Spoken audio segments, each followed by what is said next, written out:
Hello, welcome to Talk of Good Games. Just finished West Ham United 2, Bournemouth 2, an entertaining game at the London Stadium. We're here to discuss the highlights and what I'm feeling quite frustrated, and it's not necessarily bad frustration in a weird way. It's sort of positive frustration, if that's a thing.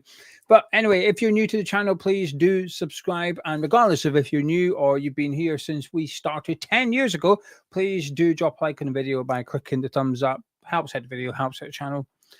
Makes me happy. Thank you very much. Anyway, do you know something? I'm just going to be very honest. I thought for the first 10, 15 minutes of the game, I thought we looked all right. I thought we looked good. I thought we were passing the ball about quite quickly. I thought the players were taking little touches. I thought for most part, there was a lot of options on when a player had the ball. I thought there was a lot of teammates looking for it. So we were trying to move it through the lines quite quickly. I think we were struggling in some regards. I think Bowen was struggling to hold the ball up. We got it to him a couple of occasions and he lost it because physically he wasn't able to compete with the defenders. So but there was a lot I was liking in the first 10, 15 minutes of that game. But the enthusiasm started, I mean, admittedly, Bournemouth had the best chance in that period of time with a header from Evanilson, and we didn't create anything. But I thought we were a bit higher up the pitch, and I was pleased with what I was seeing from the passing aspect of it. But I couldn't help but think we're missing a striker here. And if we had a striker, these passes would maybe be a bit more efficient because, like I said, I felt like it was going to Bowen coming away. I thought our biggest issue was all his scars, unfortunately. I thought he was struggling a little bit and for whatever reason was reluctant to pass to Paqueta. Yet Paqueta was happy to pass to Scarles and put him under pressure. I thought that was a bit of an issue at the left-back area. But by and large, I thought we were okay for the first 10, 15 minutes. But for the remainder of the half, Bournemouth just grew into the game and got a bit better. And I thought it looked like two teams out of form. I thought it looked like two teams a little bit disinterested. But then bang, on the 38th minute, Bournemouth scored with a big contribution from Areola. The ball into Semenyo, a nice turn, shot, team effort. He should be dealing with this all day. He should be holding on to it. And I think that's what he's trying to do. But if you're unsure, you've got to push it out for the corner. You can't be putting it back into your 6-yard box like that. Really poor goalkeeping. Evanilson scored.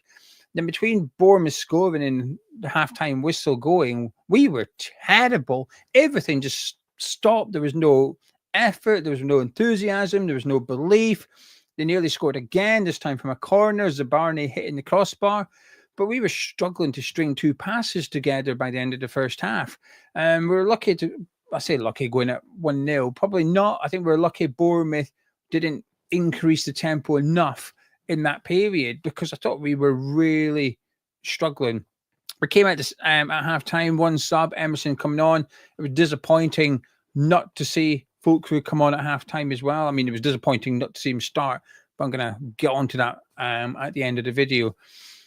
Eventually, Fullkrug did come on in the 54th minute, and just 7 minutes later, bang, goal, 1-1. Decent corner in from James Ward-Prowse, who was having iffy moments in the game. Really good header by Fullkrug. The run's really good. The header's fantastic. You just don't stop that run, and you just don't save that shot either. 1-1. 7 minutes later, bang, 2-1 West Ham. And it's like, hello, here we go. Because I thought we were playing all right at that point.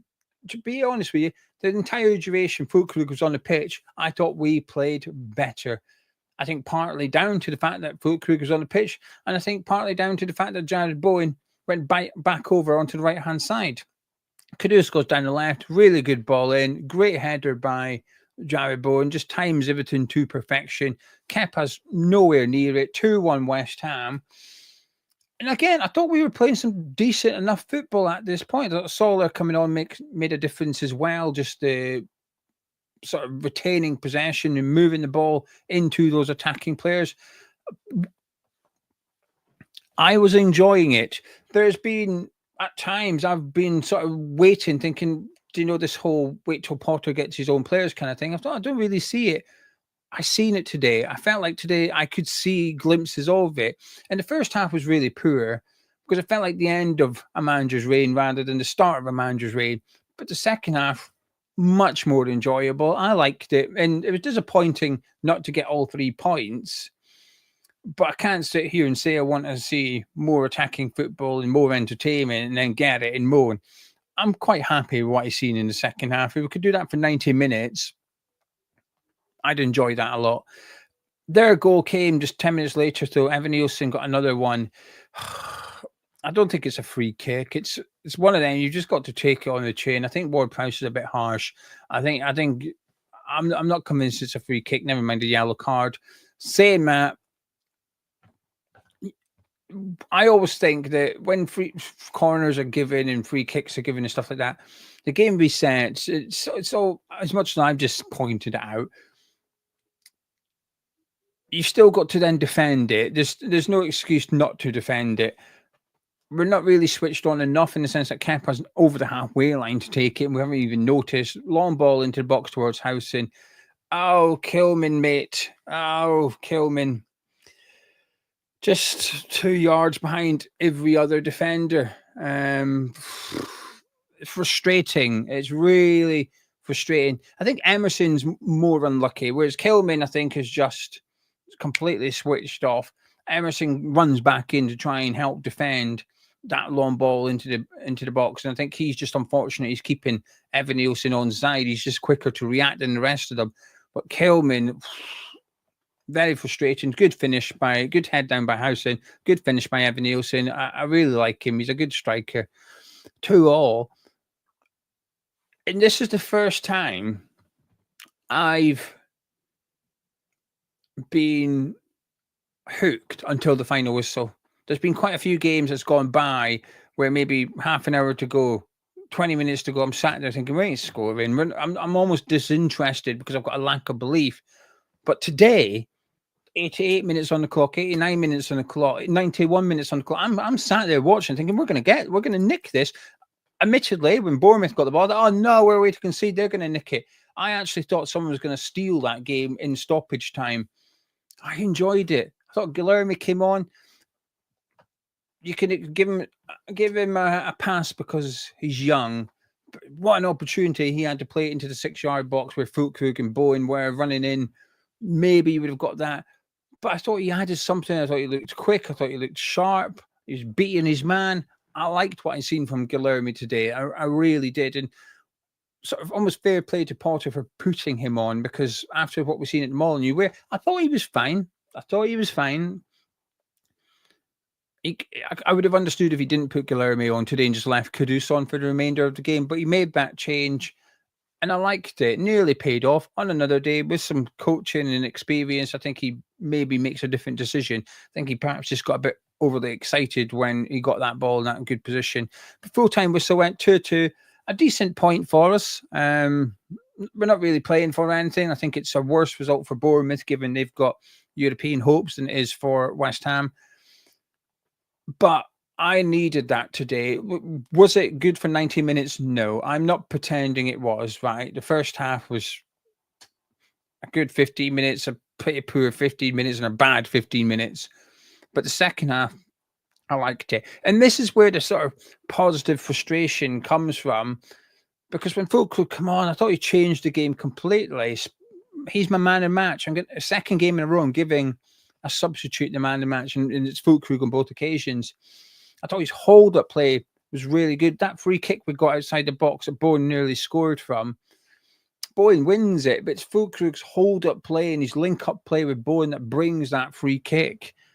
At one point, he chested it down to Paqueta, who volleyed it out to Bowen, who brought it down and just put it on the underlap for Wan-Bissaka. This is the kind of football I'm enjoying. Well done to the players tonight, because Potter's given it that a little bit in press conferences. He called the players out, and like I said, first 10 minutes, thought I'd seen a bit of a reaction, but it dwindled pretty quick. But we came back into it.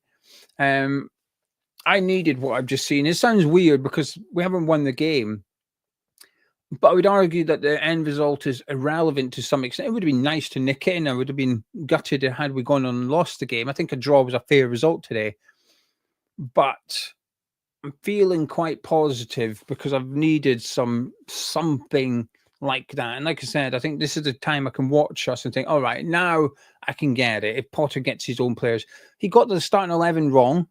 He got it wrong, but he fixed it with his substitutions. I think Fullkrug and Solar make a big difference, and Guilherme was all right. In terms of individual players, I think, like I said, I think Scarles struggled today. I think that substitute at halftime was a good one. And I'm not bothered by it. He's learning. He wasn't disastrous, by the way. He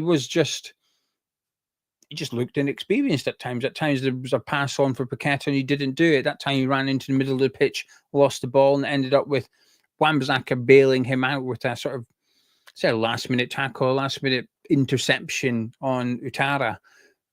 You might get punished for that. Sometimes you will get punished for that.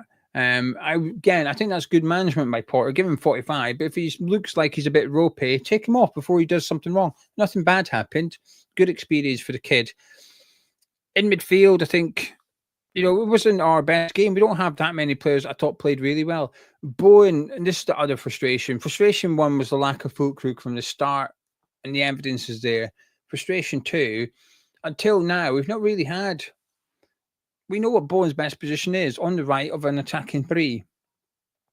We've not played it. We've been playing three at the back, so he's been either had to play striker or he's had to play in that number 10 role. Today, we actually have that position. We started from the game with it. It was there. And he put Caduce and Bowen up front. Frustrating, because in the first half, I thought Bowen was poor. I thought he really struggled. But in the second half, I thought he was brilliant. That was, I think, off the top of my head, I think that 40 minutes, I appreciate he started the second half on the right, but it was sort of like Souček/Paqueta was striker, and it just wasn't working until Fullkrug came on. But once Fullkrug was on, that 40 minutes that we've seen from Bowen, I think has been the best 40 minutes of Jarrod Bowen under Graham Potter, I think, back in his best position. There's a lot to take from this game in terms of positives for me, and I hope there's a lot to take from this game in terms of learning for Graham Potter. Start Fullkrug, keep Bowen on the right plays, and you've got an issue with your midfield. Today, it was hard not to watch it and think we are missing something in the middle of the park, someone that can get their foot on the ball. And I don't think any of them had a bad game. I think Ward-Prowse looked okay in spells, looked slow in spells and struggled. Souček struggled a bit today. It wasn't the right game for him. I thought he really struggled. I think Alvarez was a bit anonymous today. Neat and tidy when involved, but it was few and far between. We didn't miss him when he went off. I thought Solar improved the team. So midfield, I'm adamant we need a rebuild in the summer. Today is another game of evidence, and I'm adamant we need a new goalkeeper in the summer. And today's more evidence. Ariola's poor crosses. I mean, you look at that corner that hit the bar. Your keeper should be coming for that, really. He just doesn't command his area. He's not great with the ball at his feet, and his shot stopping isn't as good as that was his strength. But actually, in terms of performance this season in the league, I think he's one of the worst at it. So there's a lot to take from today going forward into next week. But I would argue, even more to take from today going into the summer transfer window. All in all, I'm happy with what I've just seen. I enjoyed that, and I needed it, and I'm clutching at straws and scraping the barrel, but I want it. I need this. Anyway, I'm gonna love you and leave you. A decent point, all the same, but more importantly, a good performance. If you guys are kicking around tomorrow morning, Sunday at 9 a.m, please come back to this channel and join me in a live chat and give me your thoughts on the game. And I just want to say thank you to Billy, who says Fullkrug needs to start if he's fit. Guilherme showed potential. We were unlucky with both goals, with the deflection and the bullshit free kick. I agree. I think they both could be defended. There was an element of luck for Bournemouth on both, but I do think both goals could have been defended better from us, but also prevented from us as well. So come and join me if you can. And thank you very much for joining me on this video. If you've already clicked the thumbs up, thank you. If not, please go do it now before you disappear. It helps the channel a lot more than you think. Subscribe to Hammers Chat, and I'll catch up with you at 9 a.m. in the morning.